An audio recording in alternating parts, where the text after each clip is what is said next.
tal, amigos de líderdeproyecto.com? Su amigo Raimundo Sánchez Ticó, vicepresidente del capítulo México de PMI, Project Management Institute.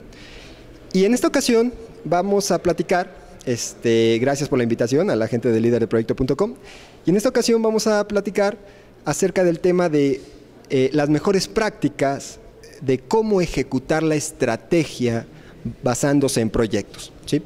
Bien, si nosotros definiéramos las mejores prácticas de este tema, empezaríamos con el tema de definir ciertas aristas que se tienen que cumplir para definir adecuada y correctamente una estrategia. Uno de los elementos tendría que ser el definir que toda estrategia debe de tener ventajas competitivas. ¿Qué quiere decir esto? Una ventaja competitiva es aquella ventaja que es difícilmente copiable, perdurable en el tiempo y que genera valor de negocio, ¿sí?, a la organización y a los proyectos. ¿Cuál puede ser un ejemplo de esto? Por ejemplo, la confianza. ¿Cuánto vale la confianza que ustedes le depositan a un banco cuando ponen ahí su dinero? Es invaluable.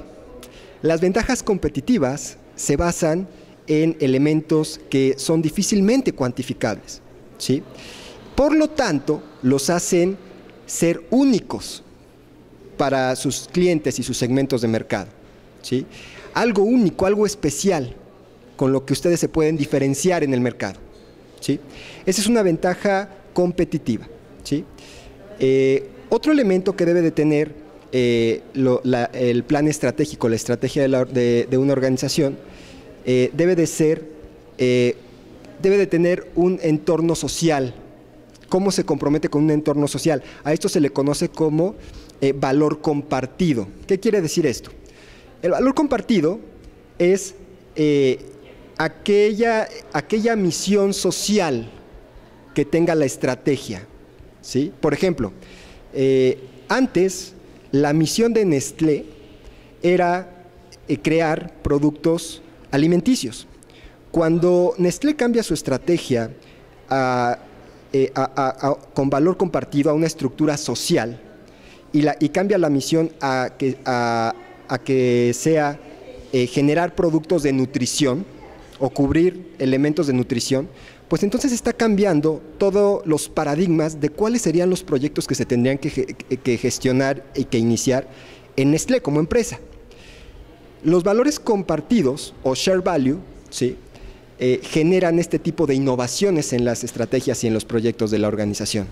Por ejemplo, otro ejemplo de valor compartido puede ser el ofrecer productos financieros a personas que no tienen acceso a empresas que ofrecen servicios financieros.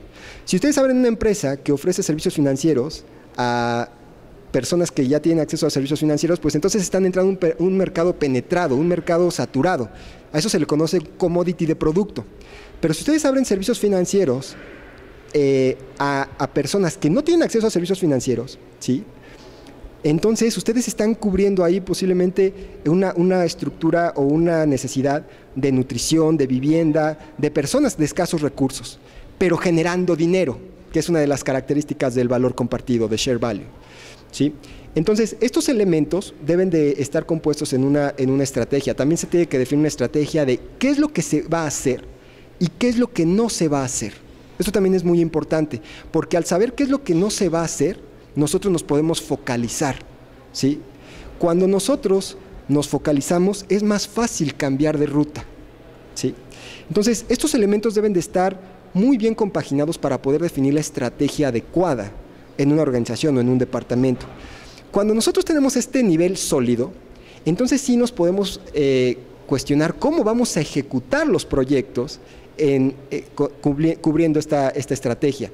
Y para ejecutar los proyectos lo podemos dividir en tres departamentos, si lo queremos ver así. El departamento 1 es los proyectos del presente. El departamento 2 son los proyectos del pasado.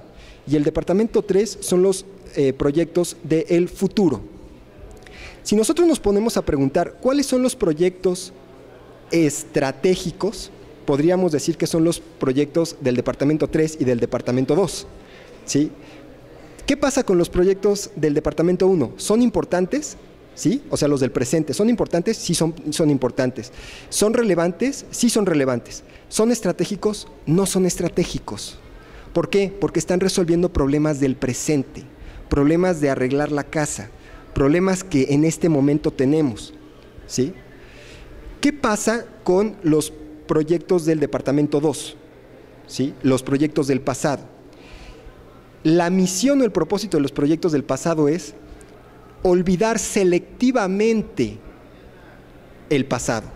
Olvidar, es decir, aplicar las lecciones aprendidas y que la empresa aprenda de lo que ha hecho. Esto definitivamente tiene que ver con la estrategia. ¿Por qué? Porque nosotros estamos en el año 2016 y definitivamente tenemos que tener capacidades diferentes en el 2030 para ejecutar los proyectos o para tener productos en el 2030. Por lo tanto, conforme vayamos aprendiendo del 2016 al 2030, pues es las capacidades que vamos a tener para poder ejecutar eficientemente nuestras estrategias. Posteriormente vienen los proyectos del futuro. Estos proyectos son muy importantes, ¿sí? Si a mí me preguntan, estos proyectos son los que atienden las metodologías ágiles, por ejemplo. Si nosotros observamos las metodologías ágiles, vamos a encontrar que en los proyectos del futuro no planeamos el futuro. Nosotros no podemos planear qué va a pasar o qué productos y servicios vamos a entregar en 30 años, en 20 años. Nosotros nos tenemos que preparar para el futuro, ¿sí? Esto tiene que ver mucho con los conceptos y las ideologías de metodologías ágiles, ¿sí? Cuando nosotros nos preparamos para el futuro, la única forma en que nosotros podemos avanzar es ir aprendiendo continuamente de nuestros errores y la empresa que tenga la mejor ventaja competitiva va a ser la que aprenda más rápido conforme la marcha, ¿sí? Por ejemplo, una empresa que en 1995 se quiere meter en el mercado de Internet, ¿sí? Y quiere generar sus servicios por Internet, pues ¿qué va a pasar en 1995? No se conoce cuál es el mercado de Internet. No se sabe cómo se va a vender el Internet en 1995. No se sabe cuáles van a ser los clientes. Por lo tanto, no se puede hacer un project plan de esos proyectos. Pero sí te puedes preparar continuamente para en algún momento generar esos servicios. Esos son los proyectos del futuro y esos proyectos se tienen que gestionar con metodologías ágiles. Desde mi perspectiva, los proyectos con el Departamento 1 son los que se tendrían que gestionar con proyectos tradicionales, como los menciona el PMBOK. Entonces, sí es bien importante ver qué proyectos de nuestra organización tenemos en los 3 casilleros para saber con qué metodología los podemos atender. Y esto, repito, alineado a una estrategia consolidada con estos elementos que platiqué al inicio, ¿sí? Por ejemplo, yo menciono mucho el ejemplo de Uber y Facebook. ¿Cuál sería la ventaja competitiva de Uber y Facebook? ¿Sí? Yo podría decir que es la información que tienen, es lo que los hace distintos, es lo que los hace diferentes, ¿sí?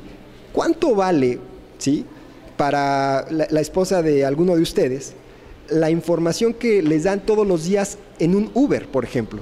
¿Sí? Pues no tiene precio.